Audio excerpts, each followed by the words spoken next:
Hey, good morning. We're going to do a quick run through with the Smokercraft Center Console 160 Freedom. All right, let's say you're getting to the lake. Let's go over a few things. Number one is that the lanyard, the safety lanyard, must be connected and in place. If that is removed, you won't have power, it won't start, so that has to be in place. And it's a good idea to tether that to yourself when you're rolling down the lake. That way, if you would fall or go overboard, it would kill the motor right away. So Myron, show us how to put the helix in place. If the helix was not in place and you're getting to the lake, you're going to connect the power cord, you're going to connect the transducer, and you're going to loosen the ram mount, put it on the ball, tighten it back up. And that's the beauty of the ram mount, is you can kind of put that screen wherever you want. Up here by the trolling motor, probably a good idea every time to unplug it to and from the lake. So simple as opening up the recep, plugging it in. You can hear it powered up right away. Operations up here, you got to test on the battery meter just to see where your battery's at. That'll show you that. To deploy the trolling motor, what do you got to do, Myron? Press down at the top. Press down on the top and take the shaft out and into place. This is going to be your depth adjustment knob here. Once that's in place, you'll use the mini remote to do all your controls. You can make adjustments of depth there and then reverse order to stow it.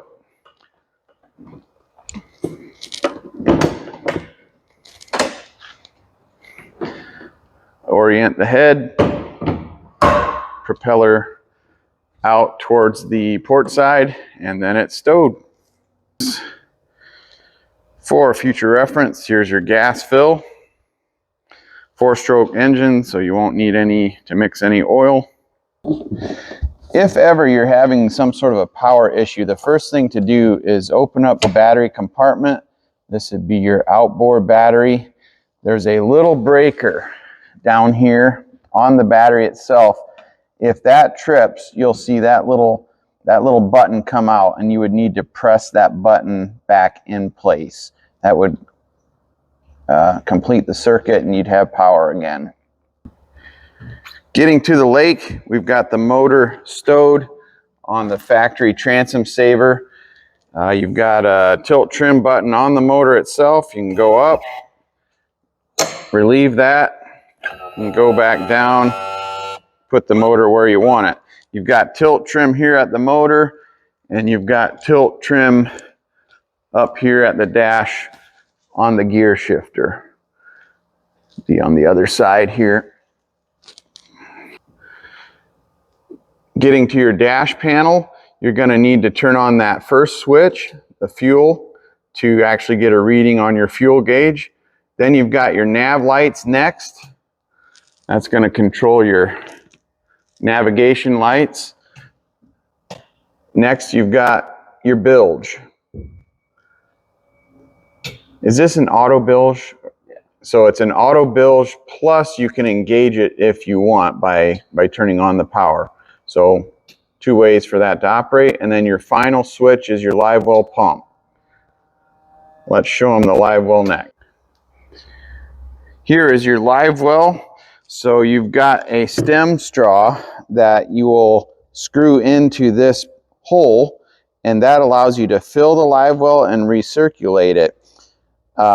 When you are ready to empty that live well, Myron, show them how you just unscrew that stem, remove it,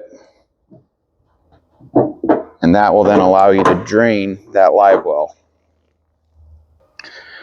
I probably should have started with this, but one of the most important parts of your day fishing, probably the most important, is your boat plug. That goes in there. You can tighten it, or clockwise to tighten it, and then engage it. I usually want to keep this up so that doesn't catch anything as you're traveling on the water. Boat does come with a couple of rod holders on the track system and a tool holder on the track system. You just loosen these nuts here, and that allows you to slide it wherever you want. And usually there's a couple of entrances. Let me get that on here, where you can add the tools and pull them out if you want. And if you are wanting to remove the trolling motor, it is on a quick release bracket. Show you how to do that. Release this thumb screw, pull the trolling motor back, and there you have it.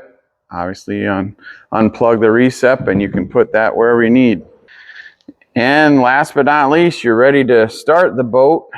Here we can see that the kill switch is not engaged. Can't turn it over. But what you would do is make sure you put the lanyard back in place. And now you would turn the key. And then you can turn it over and start it. It's that easy. Removal of the navigation lights is like this.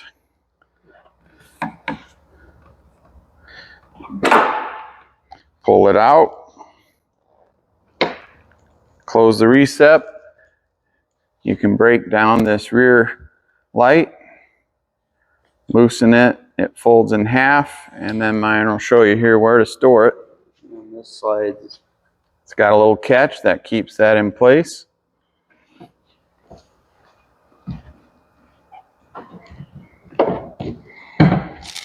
And some holders for the light there. Other than that, you've got the spare tire on the trailer, and you've got the swing away tongue. We talked about how at your storage facility, you can just easily pull that pin, swing the tongue away, and that's going to gain you another couple feet there for sure. And in the storage facility, to get that 20-foot measurement, I would probably encourage folding the motor down.